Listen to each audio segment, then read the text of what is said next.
بہرحال ہم لوگ عقائد کے حوالے سے ہم انسانوں کو دین کی ضرورت ہے۔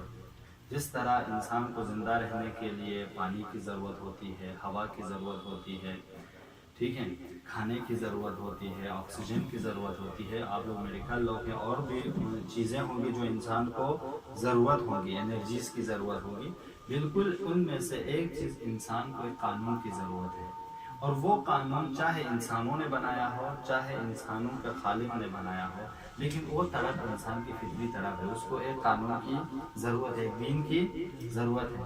اور ہم اور آپ یہ دعویٰ کرتے ہیں، یہ دعویٰ ہے، اور ہم اور آپ کے مسلمان ہونے کی دلیل ہے کہ ہم اور آپ کہتے ہیں کہ ان دین عند اللہ الاسلام، خدا کے نگاہ میں جو دین اور جو قانون ہے وہ اسلام ہے۔ جس طرح انسان کو ہوا کی ضرورت ہے، جس طرح انسان کو دودھ کی ضرورت ہے، بالکل ویسے ہی انسان کو اسلام کی ضرورت ہے، یہ ہم اور آپ کہتے ہیں۔ جب ہم اور آپ جاننا چاہتے ہیں اس اسلام کے بارے میں، یہ اسلام جو ہے اپنا فاؤنڈیشن 3 چیزوں پر رکھتا ہے: عقیدے پہ، جس میں ہمارے اور آپ کے ایمان اور سوچ بدلتا ہے، جس میں ہم اور آپ اپنی سوچ کو کیا کرتے ہیں، ثابت کرتے ہیں کہ ہماری سوچ اور ہمارے بیف اور عقیدہ کیا ہے یہ۔ دوسرا جو ہے احکام، اس سوچ کے مطابق ہم کو کون کون سے کام کرنا ہے، کون کون سے کام چھوڑنا ہے، وہ رولز ہم اور آپ کو یہاں بتاتے ہیں۔ اور اس کے بعد ایک چیز ہے اخلاق، جس میں ہم اور آپ کے کیا ہے خوبصورتی کو ایجاد کرتے ہیں۔ مثلا جب ایک انسان گھر بناتا ہے تو گھر کے ابتدائی چیزیں کیا ہے، چیزوں کو لانا وہ عقیدے میں شمار ہوگی، یعنی وہ چیزیں جو آپ کو فاؤنڈرس میں ضروری ہیں۔ دوسری چیز، اس گھر میں کھڑکی، دروازہ، آنا جانا نکلنے کی سب چیزیں کیا ہیں، وہ احکام میں آئے گی۔ اور اخلاق کیا ہے، جب آپ رنگ کر کے خوبصورتی کے ساتھ اس کو رکھو گے، ایک اخلاق میں آئے گی۔ بالکل ایسے ہی انسان کی سوچ اور انسان کے تمام اعمال ہیں، آپ کے اعمال کے اوپر یہ فاؤنڈیشن ہونی چاہیے، بنیاد ہونی چاہیے۔ اس بنیاد کے مطابق آپ کے کچھ اعمال اور ایکٹیویٹیز ہونی چاہیے، اس ایکٹیویٹیز کو بہتر طریقے سے ثابت کرنے کے لیے بھی رولز ہونے چاہیے۔ بس یہ 2 چیزیں ہمارے اعمال یعنی ایکٹیویٹیز اور افعال سے، کاموں سے مربوط ہیں، یہ چیزیں ہمارے ایمان اور فکر سے مربوط ہیں۔ واضح ہو یہاں تک؟ ہاں، اب ہم تفصیل کبھی آپ کی خدمت میں بیان کریں گے۔ جب ہم اور آپ کہتے ہیں کہ بھائی ٹھیک ہے عقیدہ ہے، ہم اور آپ جب بھی کوئی علم پڑھتے ہیں تو اس علم کو ایک کتاب میں پڑھتے ہیں۔ آپ انگلش کو انگلش کتاب میں پڑھتے ہیں، کیمسٹری کی ایک الگ کتاب ہوتی ہے، فزکس کی ایک الگ کتاب ہوتی ہے، ہر چیز کی ایک کتاب ہوتی ہے۔ تو آپ کہتے ہو کہ اسلام میں ایک عقیدہ ہے، احکام ہے، اخلاق ہے، ان کی کتابیں کون سی اگر ہم اور آپ پڑھنا چاہیں تو کہاں سے حاصل کریں؟ تو ہم اور آپ ان کو جواب دیں گے، اگر آپ عقیدے کے حوالے سے کچھ گفتگو اور کچھ کتابیں پڑھنا چاہیں تو اس عنوان کو یاد رکھیے: علم الکلام یا علم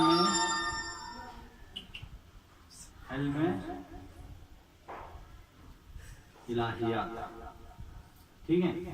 کلام، علم کلام، جب ہم کہیں گے علم کلام تو اس میں کیا ہو جائے گا، کلام سے مربوط جتنے بھی بحثیں ہوں گی، ہمارے آپ کے عقیدے سے مربوط جتنے بھی بحثیں ہوں گی، سب اس کتاب 2 کتابوں میں ہوں گے، یا آئیڈیالوجی کے اوپر لکھی ہوئی کتابوں میں یا تھیولوجی کے اوپر لکھی ہوئی کتابوں میں کہاں ہوں گی، ساری بحثیں ہمارے اور آپ کے عقیدے سے مربوط موجود ہوں گے وہاں پہ، ٹھیک ہے؟ بس وہ اگر آپ لوگ کتابوں کو دیکھنا چاہیں گے تو کہاں دیکھیں گے؟ علم کلام میں دیکھیں گے، کلام کی کتابوں میں، جہاں پہ ہم اور آپ کو کیا ہوں گے، عقیدے کے حوالے سے بحث کی جائے گی۔ اب یہاں پہ ہم اور آپ کہیں گے یہ عقیدہ ہم مسلمانوں کے پاس کتنے ہیں؟ کہتے ہیں 5 ہیں۔ کتنے ہیں؟ توحید، اور کیا ہے؟ عدل، نبوت، امامت اور قیامت۔ یہ کہتے ہیں یہ 5 اصل ہے کہ جس کے بنا پر ہمارے اور آپ کے اعمال بنیں گے، ہم اور آپ کے ایکٹیویٹیز بنیں گے۔ آج ہم اور آپ سب سے پہلے اس توحید کے بارے میں سیکھیں گے، یہ توحید کیا چیز ہے۔ مثلا جب لغت میں، ڈکشنری میں ہم اور آپ کہتے ہیں توحید کا معنی ہو جاتا ہے، لغت میں کیا معنی ہوتا ہے؟ لغت میں ایک یا یکتا یا تنہا کے معنی میں آتا ہے، توحید. لیکن اس کو اصطلاح کہتے ہیں. اصطلاح یعنی ہماری دینی زبان میں ہم اور آپ جو دین میں جس زبان میں ہم کلام میں تھوڑا سا علم کلام میں اسے کیا کہتے ہیں؟ کہتے ہیں کہ خدا کو ایک ماننا، رب بھی اسی کو ماننا، خالق بھی اسی کو ماننا، پالنے والا بھی اسی کو ماننا، اور عبادت کے لائق بھی اسی کو ماننا، مددگار بھی اسی کو ماننا، اور اس کے علاوہ کسی چیز کو نہ ماننا. اسے کہتے ہیں توحید. یعنی ہم اور آپ جب کہیں گے کہ توحید کا مطلب کیا، ہم کہیں گے کہ اگر کوئی خدا ہے، واقعی معنی میں کوئی خالق ہے تو وہی ہے. اگر کوئی واقعی معنی میں عالم ہے تو وہی ہے. واقعی معنی میں قادر ہے وہی ہے. اور اگر کسی کی عبادت کرنا جائز ہے تو صرف خدا ہے، اس کے علاوہ کوئی نہیں ہے. یعنی ہم اور آپ کیا کریں گے؟ یعنی یہ ایمان رکھنا کہ خدا ایک ہے، وہی خالق ہے، وہی رب ہے، وہی مالک ہے، وہی عبادت کے لائق ہے. خلاصہ جو بھی صفات ہم یہاں پہ بڑھائیں وہ یہ سوچ ہمیں رکھنا ہے. اب ایک سوال ہم اور آپ جاننا چاہیں گے، ٹھیک ہے؟ جب ہم اور آپ کہتے ہیں کہ خدا ایک ہے اور وہی خالق ہے، وہی مالک ہے، کیا مطلب؟ ہم اور آپ کہتے ہیں کہ خدا ایک ہونے کی دلیل یہ ہے کہ ہم اور آپ جب کہتے ہیں خدا اس لیے ایک ہے کیونکہ ہم کہتے ہیں خدا بے نہایت ہے، باقی ساری چیزیں محدود ہیں. بے نہایت کا مطلب کیا ہوتا ہے؟ بے نہایت کا مطلب یہ ہے کہ ہم اور آپ اس کو کبھی حد نہیں کر سکتے، ہم اس کو قید نہیں کر سکتے. مثلا ابھی گلزار صاحب سے کہیں گلزار صاحب آپ میرے لیے ایسا گھر بنائیے، پھر اس کے بعد کوئی زمین دوسروں کے لیے گھر بنانے کے لیے نہ رہے، تو گلزار بھائی کیسا گھر بنائے گا؟ گلزار بھائی مجبور ہے. مثلا یہ اگر گلزار بھائی کی زمین ہے، کوئی دوسرا وہاں گھر نہ بنا پائے تو مجبور ہے گلزار بھائی ان سب پہ گھر بنائے. تو ایک گھر کے علاوہ دوسرا گھر نہیں بن پائے گا. کیوں؟ اب کیونکہ اس کے بعد اور محدود ہے. محدود یعنی اس کے علاوہ اور کچھ ہے ہی نہیں ہے کہ وہاں کو کیا کر سکیں، بسر کر سکیں. ہم اور آپ جب کہتے ہیں کہ خدا کا تصور ہم کیا کہتے ہیں؟ لا محدود کرتے ہیں. تو کوئی بھی ایسی جگہ نہیں ہے، اگر ہم اور آپ اس پوری دنیا کو یہ دنیا مانیں، اس پوری دنیا کو ایک ایسی چیز مانیں تو اس سے باہر کوئی اور شے ہے ہی نہیں ہے کہ ہم دوسرا مانیں. ہاں ایک دوسری دلیل ہم اور آپ کہتے ہیں کہ بھئی اس کائنات پر ایک سسٹم، ہم انسانوں سے ہٹ کر، ہمارے انسانوں کے طاقت سے ہٹ کر جتنے بھی سسٹم دنیا میں ہیں، سورج کا آنا، چاند کا نکلنا، ستاروں کا چمکنا، ہواؤں کا چلنا، دریاؤں کا چلنا، اس میں انسانوں کی کوئی اختیار نہیں ہے. آیا یہ سسٹم پوری دنیا میں کہیں بھی آپ چلیے، دو ہے یا ایک ہے؟ امریکہ میں کوئی اور سورج آ رہا ہے، ہندوستان میں کوئی اور سورج نکل رہا ہے، کشمیر میں کوئی اور سورج نکل رہا ہے؟ نہیں، ہر جگہ ایک ہی سورج ہے، ہر جگہ ایک ہی چاند ہے، ہر جگہ وہی آسمان ہے، وہی رنگ ہے، وہی پہاڑیں ہیں، وہی درخت. اسی طرح انسان کا کھانا، اسی طرح انسان کا پینا، اسی طرح انسان کا بڑا ہونا. ایک سسٹم ایسا ہے جو انسانوں کی طاقت سے باہر ہے، وہ پوری کائنات پر ایک سسٹم حاکم ہے. اور ہماری اور آپ کی عقل یہاں پہ کہتی ہے اگر پوری کائنات پر ایک سسٹم حاکم ہے تو اس کا مطلب اس کائنات کا پالنے والا بھی ایک ہے. اگر دو ہوتا، دو سسٹم ہوتے، دو رسول آتے، دو کتابیں نازل ہوتی، ایسا نہیں. لہٰذا امام علی بھی کیا فرماتے ہیں بیٹے حسن، امام حسن کو وصیت کرتے ہوئے کہتے ہیں بیٹے حسن اگر دو خدا ہوتے تو خدا کا کوئی شریک ہوتا تو اس کی طرف سے بھی رسول آئے ہوتے، اس کی طرف سے کتابیں نازل ہوتی، اس کی طرف سے بھی قانون آتے. لیکن ہم اور آپ ان چیزوں کو نہیں دیکھ رہے ہیں. اس کا مطلب اس کائنات کو بنانے والا کیا ہے؟ ایک ہے. اب اندازہ کیجئے ہم اور آپ ابھی کہاں ہیں؟ یہ دنیا ہے، دنیا کے ایک نقطے پہ. دنیا میں بھی کہاں ہے؟ دہلی میں ہے. اب ہاں دنیا میں ہم لوگ ایشیا میں ہیں. مثلا ایشیا ہندوستان بنائیے سیدھا، یہ ہمارے ہندوستان میں ہم اور آپ یہاں. ہندوستان میں دہلی جیسے ایک پارٹ ہو، دہلی میں پارپور میں ہم اور آپ ابھی دنیا میں ہیں. اس دنیا کے اطراف ابھی ہم لوگ گئے نہیں، یہاں نہ گئے، امریکہ نہ گئے، کہیں بھی ہم اور آپ نہیں گئے. یہاں پہ ہم اور آپ کی زندگی ہے. یہاں سے ہم اور آپ کو آسمان اول پہ جانا ہے. ابھی ہمارا اور آپ کو چاند پہ جانے کے لیے کہتا ہے کہ لائٹ کی سپیڈ سے 300 کچھ گھنٹے سال لگتے ہیں انسان کو فلانا چاند تک جانے کے لیے. ہاں اور آسمان اول پر ستارے ہیں نا، یہ جو ستارہ آسمان اول پر، اس ستارے سے اس ستارے تک، اس ستارے سے اس ستارے تک لائٹ کی سپیڈ سے لاکھوں کروڑوں سال لگے گا کہتا ہے۔ اب اندازہ کیجیے، اب آپ اندازہ کریں یہاں سے یہاں تک ہم اور آپ ابھی اپنے آپ کو اتنا وہ کرتے ہیں، فخر کرتے ہیں، ہم اور آپ ابھی اس کے بنسبت کتنے چھوٹے ہو گئے۔ ہاں، دہلی کے بنسبت ہم میں پاکپور میں، اب دہلی خود کو دیں گے ایشیا میں، اب ایشیا کو ہم دیکھیں دنیا میں، اب وہ دنیا کو آپ لائیں آسمان اول کے نیچے، اور آسمان اول کے میں موجود چیزیں اتنے فرق، اور آسمان دوم پہ چلے جائیں، کتنے چھوٹے ہو گئے ہم لوگ، اور بھی چھوٹے ہو گئے نا۔ آسمان سوم پہ چلے جائیں، کتنے چھوٹے ہو گئے، اور بھی چھوٹے ہو گئے۔ آسمان چاروں پہ چلے جائیں، اور بھی چھوٹے۔ آسمان پنجم پہ چلے، اب پھر جا کے آپ اپنے اوقات دیکھیں آپ کدھر ہو دنیا میں۔ ہاں، یہاں پہ خدا کہتا ہے اے انسان تو ابھی کچھ بھی نہیں، لامحدود اشیاء یہاں پہ ابھی موجود ہیں تمہارے اطراف میں، جن کو ابھی تو جانتا ہی نہیں ہے۔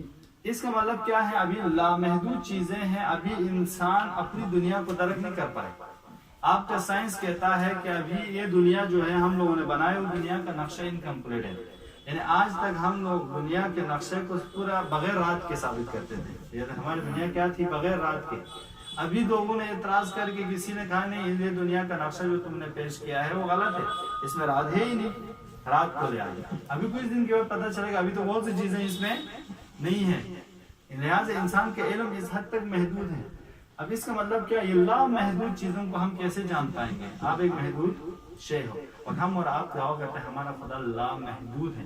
ابھی تو یہ 7 آسمان پہ ہو تب بھی محدود ہے نا، کیونکہ خدا نے اسے بنایا، خدا اس سے ہٹ کر۔ یہاں نہج البلاغہ کے خطبے میں مولا علی فرماتے ہیں خدا کے کچھ فرشتے ایسے ہیں جن کا پاؤں زمین پہ ہیں اور جن کا سر آسمان اول سے کراس کیے ہوئے ہیں، جن کے جسم کے ساخت اتنے مطلب یہاں پہ مولا کیا بتانا چاہ رہے ہیں اس فرشتے سے لوگوں کو سمجھانے کے لیے، فرشتہ کہا ہے، کہتے ہیں اس کے ہاتھوں میں ہاتھ اور جسم کے ساخت ایسا ہے کہ دنیا سے باہر ہے۔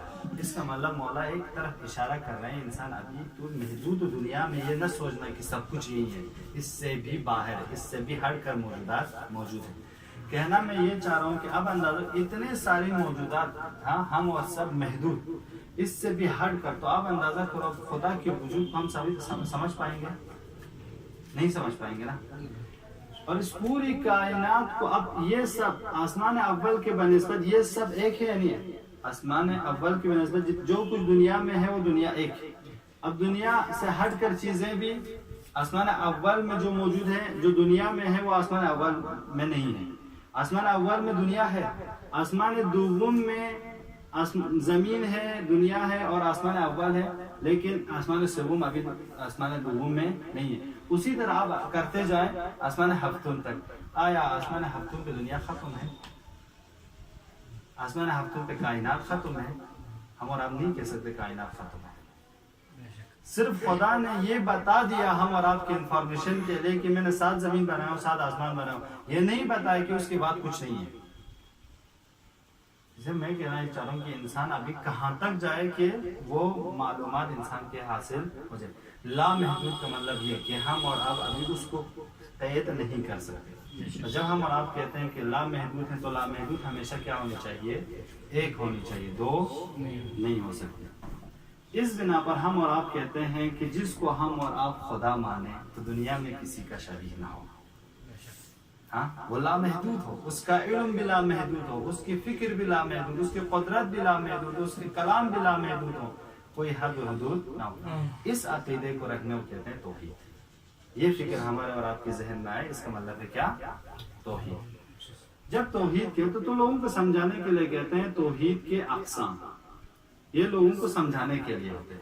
مثلا کہتے ہیں توحید در ذات، مثلا خدا کی ذات، ابھی ہم کہیں مثلا خان صاحب کو کہیں خان صاحب، کہیں گے یہ خان صاحب کی ذات یہ ہے کہ بھائی ذات کے لحاظ سے یہ انسان حیوان نہیں ہے، یہ درخت نہیں ہے، یہ نبات نہیں ہے، یہ کیا ہے؟ انسان ہے، ٹھیک ہے۔ اب انسان تو گلزار بھائی بھی ہے، انسان عیسیٰ بھائی بھی ہے، عیسیٰ محبوب بھائی بھی ہے، انسان تو انسان میں آپ کے شامل ہو گئے، ولاؤ آپ ذات کے لحاظ سے انسان میں آ گئے۔ اب ہم اور آپ کہیں گے کہ خدا لائے یہاں پہ، آیا خدا اتنے لامحدود میں کوئی ہے؟ سب تو محدود ہے نا، وہ لامحدود ہے تو اس کی ذات بھی لامحدود ہونی چاہیے۔ تو خدا کی ذات کی طرح، جس طرح ابھی خان بھائی کی ذات کی طرح گلزار بھائی کی ذات تھی، آپ کی ذات تھی، فلان کی ذات تھی، لیکن آئے ویسی خدا کی ذات ہے؟ نہیں۔ اس لیے کہتے ہیں لیس کمثلہ شیء، خدا کی ذات کی جیسا کوئی اور ذات نہیں۔ اور ذات میں بھی خدا کیا ہے؟ اسے کہتے ہیں توحید ذاتی، یعنی ذات میں بھی خدا کیا ہے؟ ایک ہے۔ ایک ہوتا ہے صفات میں۔ ابھی یہاں پہ خان صاحب کو ہم لوگ رکھیں گے، خان صاحب ابھی کیا ہے؟ جوان ہے، فرینچ داڑھی رکھے ہوئے ہیں اور پوسٹ گریجویٹ شخص ہیں، عالم ہیں، قصیدہ خوان ہیں، آواز اچھی ہے، ساری صفات ہے خان بھائی کی۔ خان بھائی 2 سال پہلے عالم نہیں تھے جو ابھی ہیں پی ایچ ڈی کیے ہوئے۔ اس کا مطلب کیا ہے؟ خان بھائی کے علم میں نقص ہیں، خان بھائی کے فکر میں کمی ہے، ابھی جو ہیں شاید کچھ دن کے بعد نہ رہیں، ابھی خوبصورت ہیں، کچھ دن کے بعد کوئی دیکھنے والا بھی نہ رہے ملے ان کو۔ اس حد تک ان کی صفات میں، انسانوں کی صفات میں کیا ہے؟ کمی زیادتی ہے۔ اب جب ہم اور آپ یہاں پہ خدا رکھیں گے، کیا خدا کے علم لامحدود ہے نا؟ آپ پی ایچ ڈی تو آپ کی طرف دوسرا گلزار بھائی بھی کر سکتے ہیں، ہاں، بس ہم انسانوں کے علم اور فکر کتنے ہیں؟ محدود ہیں، نقص ہیں، لیکن خدا کے علم کیا ہے؟ لامحدود ہیں، کوئی عیب اور نقص نہیں ہے۔ تو کیا اس صفت میں خدا اکیلے ہے یا نہیں؟ صفات کے لحاظ سے بھی خدا کیا ہے؟ گلزار صاحب اکیلا ہے، اس کی صفات کی طرح کوئی اور صفت نہیں رکھتا۔ کوئی یہ نہیں کہہ سکتا بس میرے پاس جو علم ہے وہ کسی کے پاس نہیں، کہہ سکتے ہیں دنیا میں؟ نہیں کہہ سکتے۔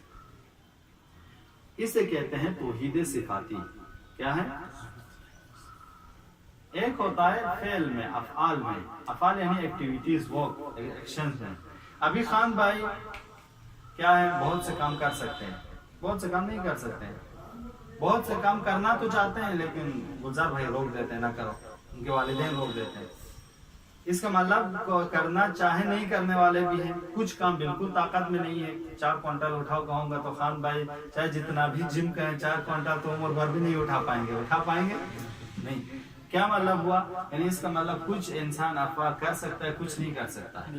ہاں، کیا خدا بھی ایسا ہے؟ کہتے نہیں، خدا کے یہاں کن فیکون ہے، خدا اگر کسی کام کو ہے ہو جا تو ہو جائے گا۔ اس دنیا میں جو بھی کام ہوتا ہے خدا کے اذن و اجازت سے ہوتا ہے، ٹھیک ہے؟ اس کا مطلب خدا کے فعل کی طرح کوئی اور انجام نہیں ہے، خدا کو کوئی روک نہیں سکتا اگر کرنا چاہے، خدا نہ کرنا چاہے تو کوئی خدا سے کروا نہیں سکتا۔ یہ ہوتا ہے توحید، یعنی اس کا مطلب خدا اپنے فعل میں بھی کیا ہے؟ ایکٹیویٹیز میں بھی کیا۔ ہم اور آپ اس کے بعد کہتے ہیں، یہاں پہ کہتے ہیں عبادت۔ ایک چیز کیا ہے؟ عبادت ہے۔ ہم کہتے ہیں کہ جس کی ذات کی طرح کوئی ذات نہ ہو، جس کی صفات کی طرح کوئی اور کسی کی صفات نہ ہو، جس کے افعال میں کسی کوئی شریک نہ ہو، تو پھر لائق عبادت، لائق پرستش، لائق ہو جس کے لیے سجدہ کرے وہی ذات ہے، کہ اس سے ہٹ کر کوئی اور نہیں۔ اسے کہتے ہیں توحید عبادی، ٹھیک ہے؟ یعنی کیا مطلب؟ ان 3 چیزوں پہ آپ اپنی فکر بنائیں، یعنی فکری لحاظ سے یہ آپ عقیدہ رکھیں کہ ہاں میرا خدا وہ ہے جس کے پاس سارا علم ہے، میرا خدا وہ ہے اگر کرنا چاہے وہ مجھے بہت سی چیزیں مجھے عطا کریں، یہ ذہن میں رکھیں۔ ہاں، اور عمل میں دیکھیں، خدایا میں پھر تجھ سے تیری ہی عبادت کروں گا، تیرے سوا کسی سے مدد نہیں کروں گا۔ تو روزانہ 5 رکعت میں ہم کیا پڑھتے ہیں؟ ایاک نعبد و ایاک نستعین۔ ایاک عربی میں جب لایا جاتا ہے نا، صرف کے معنی میں، خدایا صرف تیری ہی عبادت کرتا ہوں، خدایا صرف تجھ سے ہی مدد چاہوں گا اور کسی سے نہیں۔ یہاں پہ ایک سوال آتا ہے، پھر ہم اور آپ، ابھی گلزار بھائی سے میں مدد مانگوں، آپ سے مدد مانگو، کیا یہ شرک ہے؟ ہاں، یہ شرک نہیں۔ پھر کیا ہے؟ ہم اور آپ گلزار بھائی سے، فیاض بھائی سے، حسن بھائی سے، آغا سعید سے جو مدد مانگ رہے ہیں وہ خدا سوچ کے نہیں مانگ رہے ہیں، بلکہ خدا کی طرف سے ایک وسیلہ سوچ کے مانگ رہے ہیں کہ خدا نے اسے دیا ہے، اس کے طفیل میں مجھے عطا کرے گا، وسیلہ بنایا ہے۔ وَابْتَغُوا إِلَيْهِ وسیلہ، وسیلے کے ذریعے تم لوگ کسی سے قریب ہو جاؤ۔ نہیں تو خدا کہتے ہیں تعاونوا علی البر، ہاں، نیکیوں میں تم لوگ ایک دوسرے کے تعاون کرو، مددگار۔ تو یہ سب معنی نہیں دے گا اگر ہم ایک دوسرے کی مدد نہ کریں۔ تو یہ ہم جب کسی کو خدا مان کر اگر کسی سے طلب کریں محبوب بھائی سے تو میں کیا ہو جاؤں گا؟ مشرک ہو جاؤں گا. لیکن میں خدا کا بندہ مددگار شخص سمجھ کے اس سے طلب کروں گا تو کیا شرک نہیں ہوگا. بس یہاں تک کیا ثابت ہوئی؟ یہاں تک ہم سے یہ ثابت ہو کہ ہمیں ذہنی لحاظ سے یہ یقین رکھنا ہے کہ میرا خدا سب سے قادر، سب سے عالم اور سب سے حکیم ہے. ٹھیک ہے، اور عبادت کے لائق وہی خدا ہے اور اس کے علاوہ کوئی نہیں. یہاں تک واضح ہوا. یہ ہے توحید. یعنی جب ہم کہتے ہیں کہ ہمیں ہمارے عقیدے میں ایک چیز توحید ہے تو یہ یعنی ہم اور آپ کہتے ہیں پوری کائنات جو سسٹم ہے وہ صرف ایک ہے، دو کی نہیں ہے. اور وہ ایک ہمارے عقیدے کے مطابق اللہ ہے، دوسروں کے مطابق کچھ بھی ہو. آپ کسی ایتھس انسان سے سوال کیجئے، کسی ایتھس انسان سے سوال کیجئے اس آسمان کو کس نے بنایا، اس زمین کو کس نے بنایا، ہوا کون چلا رہا ہے، وہ توجیہ کرے گا دس از دا سسٹم آف ورلڈ. ایسے اتفاق میں ہو گیا کہے گا وہ. لیکن اس سے کہے گا ایسے تو نہیں ہوگا. اگر ایسے اتفاق میں ہوتا تو بغیر کھانا کھا کے بیٹھ جاؤ. اتفاق سے ہونے دو نا. اگر وہ ایتھس ہو لیکن عقل مند ہو اقرار کرے گا. لہٰذا قرآن کی ایک آیت ہے جب ان مشرکین سے کہا جاتا ہے کہ ما خلق الارض والسماء، کس نے آسمان و زمین کو کہا، تو سب لوگ ایک ہی زبان میں کہتے تھے سیقولون اللہ. وہ سب کے سب کہیں گے کہ اس کو آسمان کو زمین کو کس نے بنایا؟ خدا نے بنایا. اقرار ہر کوئی کرے گا اگر جس کے پاس انسان کے پاس ناچیز ہے نا. وہ اگر ہے ایتھس کچھ بھی نہیں ہوتا ہے تو اپنے آپ کو جوان رکھ سکو گے؟ تم میں تو یہ طاقت نہیں اپنے آپ کو جوان رکھے کیا آسمان و زمین کے بنانے کی تم سوچ کرو گے. اور ایسا اگر کوئی عقل مند ہو اقرار کرے گا فطرتاً کہ کوئی بنانے والا ہے. فرق نہیں کرتا نام جو بھی رکھے، نام سے فرق ہمیں نہیں ہے. یہ یہاں تک. اب ہم اور آپ کہیں گے پھر اگر یہ اتنی چیزیں مہم ہیں تو آج کل لوگ کیوں توحیدی نہیں ہوتے، کیوں مشرک ہوتے ہیں؟ یہ انسان مشرک بننے کی وجہ کیا ہے؟ ہم اور آپ کہتے ہیں توحید سے منحرف ہونے کی وجہ کیا ہے؟ توحید سے منحرف ہونے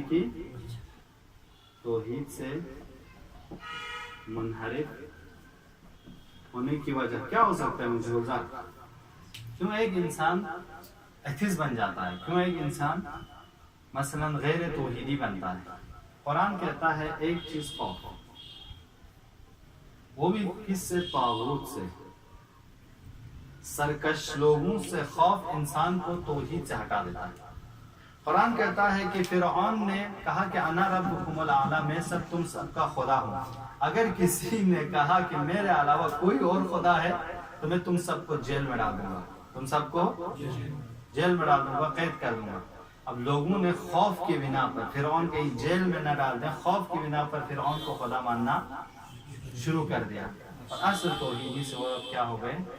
منحرف ہو گئے. کہا قرآن کہتا ہے خوف کی بنا پر. آج ہم اور آپ کو ویسٹرن فلسفی کے خوف کی بنا پر ہم لوگ مشرک ہوتے ہیں. بہت سے افکار ایسے ایجاد کیے جاتے ہیں اگر تم لوگ دیندار رہو گے تم ماڈرن نہیں بن پاؤ گے، تم ہیرو نہیں بن پاؤ گے، تم دقیانوسی ہو جاؤ گے، کوئی آخون بن جاؤ گے. اس طرح کے خوف ہم اور آپ میں ایجاد کرتا ہے. ضروری نہیں ہے طاغوت صرف آ کے آپ کو مار دیں کاٹیں. طاغوت فکری لحاظ سے بھی ہم اور آپ کو کمزور بنا دیتا ہے. اور آج کل جو انسانوں کو فقیر بنائے گا وہ کیا ہے؟ ہمیشہ فرہنگی اور کلچرل کاموں کے ذریعے ہمارے اور آپ کی فکر کو اتنا ضعیف بنائے گا کہ ان کو مارنا بھی نہ پڑے. ٹھیک ہے. اس بنا پر ہم اور آپ توحید سے کب بہکیں گے؟ آج کے دور میں ہم اور آپ سافٹ وار کے بنا پر بہکیں گے. یعنی ہم اور آپ کو سافٹ وار سے آگاہ ہونے کی ضرورت ہے، کہیں وہ طاغوتی فکر کی طرف ہمیں نہ لے جائے اور طاغوتی فکروں کو ہم ان کو مان کر ہم اور آپ ایک خدائی فکر اور توحیدی فکر سے ہٹ نہ پائے. ایک وجہ کیا ہے؟ خوف کی بنا پر. دوسرا کہتے ہیں تعصب کی بنا پر. مثلا ایک انسان اتنا تعصب اتنا کرتا ہے کہ بھائی کسی شخص سے اتنا محبت کرتا ہے، پہلے تو آپ کی بات پھر اس کے بعد خدا کی. پہلے میری پارٹی اگر جو کہے وہ پھر اس کے بعد خدا کی، پہلے میری قوم جو کہے پھر خدا. یہ جب کہنے انسان کسی چیز سے، کسی پارٹی سے، کسی قوم سے اتنی لو لگائے، خدا انسان کا کہاں سے دور ہو جاتا ہے؟ توحیدی فکر سے انسان آتا ہے دور. قرآن کہتا ہے کہ یہودیوں کے عالم دین سے اتنی محبت کی کہ ان لوگوں نے ان لوگوں کو گمراہ کر دیا توحید سے، تب بھی ان کی محبت میں وہ لوگ کیا ہوئے، خدا کو شرک قرار دینے لگے۔ کون؟ یہودیوں کے بارے میں قرآن کہتا ہے یہودی عالم دین سے اتنی محبت کی یہودیوں نے کہ یہودی اور راہبوں نے جو کچھ انہیں بولا وہ تسلیم کرنے لگا، حتیٰ خدا کے خلاف، توحید کے خلاف بولا، تب بھی ان لوگوں نے تسلیم کی۔ کیوں؟ تعصب کی بنا پر، ایک شخص کو بہت زیادہ مانا، ایک شخص کو بہت زیادہ آئیڈیا بنایا، اس بنا پر۔ تیسری چیز کہتے ہیں غیر خدا سے امید لگانا۔ جب انسان غیر خدا سے امید زیادہ رکھے گا کہ ہاں یار اس کا تو دل دکھائے گا تو مجھے کچھ نہیں ملے گا، اسی کو یہ سب کچھ ماننا ہے، حق بولے نہ حق بولے، تب وہ انسان توحیدی فکر سے کیا ہوتا ہے، ہٹتا ہے۔ پوسٹ کیا مجھے مدرک نہیں دے گا، مجھے نوکری نہیں دے گا، مجھے پتہ نہیں ہے کیا، کچھ بھی مجھے مشکل ہو جائے گا اگر ان کو نہ مانوں، یہ جو فکر آ گئی، امید بہت کچھ ہو سکتا ہے نا ہم لوگوں کو، یہ چیزیں اگر ہمارے اور آپ کے ذہن میں آ گئی تو ہم اور توحیدی فکر سے کیا ہو جائیں گے، دور ہوتے چلے جائیں گے۔ خلاصہ یہ توحید اور توحید سے منحرف ہونے کے اسباب یہ ہیں، تو جتنا ہو سکے ہم اور آپ خوف کی بنا پر کیا رکھیں، خوف کی بنا پر جرأت رکھیں، تعصب کی بنا پر عقلانیت رکھیں، نہیں ہم تعصب کی بنا پر نہیں، عقلانیت کی بنا پر، اور میرا والد بھی غلط پہ ہو میں کہہ سکوں کہ آپ غلط پہ ہو، تعصب نہ کریں، آپ باطل ہے، چاہے والد کرے چاہے غیر کرے، یہاں پہ جرأت رکھیں، غیر خدا کی جگہ خدا پر اپنی امید بڑھائیں، اور امید کب بڑھے گی، جب ہمارے اور آپ کی فکریں توحیدی رہیں گی، اس بنا پر۔ اب جب ہم اور آپ توحیدی بنیں گے تو آثار کیا ہوگا، آثار یہ کہ امن و امان رہے گا، انسان کی زندگی میں عیش رہے گی، جامعے میں دوستی اور بھائی چارگی رہے گی، ہر ایک کو خدا کا مخلوق تصور کرے گا، ہر ایک کے حق اور رائٹس کو دینے چاہیں گے، کوئی ظلم و ستم نہیں رہے گا۔ یہ حد عقل ایک توحیدی نظام کے کیا ہوگا، اثر ہوگا۔ لیکن انسان اب توحیدی نہیں بنا تو کیا ہوگا، ایک تو خوف کی زندگی میں گزرے گی، وہ کہے گا اپنی زندگی کرنا میں مجبور ہوں، ایسے ہی مجھے گزارنا ہے، اس میں اور حیوانوں کی زندگی میں کچھ بے ہدف رہے گا، اور وہ اپنی زندگی کی تفسیر نہیں کر پائے گا، میں کہاں سے آیا ہوں، کہاں ہوں اور کہاں جانا ہے، کیوں؟ اگر توحیدی سسٹم اس کے ذہن میں نہ ہو۔ یہ سارے مشکلات کس کو آئے گا، اس انسان کو آئے گا جس میں آج غربی دنیا پھنس رہی ہے۔ غربی دنیا کس چیز میں پھنس رہی ہے، اسی چیز میں پھنس رہی ہے کہ ان کو نتیجے تک نہیں پہنچتا ہے کہ کہاں ہمیں جانا ہے۔ امید ہے کہ انشاءاللہ خدا ہم اور آپ کو ان بحثوں کو سمجھنے کی اور سیکھنے کی توفیق عنایت فرمائے، اور ان چیزوں پر عمل کر کے اپنی زندگی کو بہترین زندگی بنانے کی توفیق عنایت فرمائے۔ السلام علیکم ورحمۃ اللہ وبرکاتہ۔ اللہم صل علی محمد و آلہ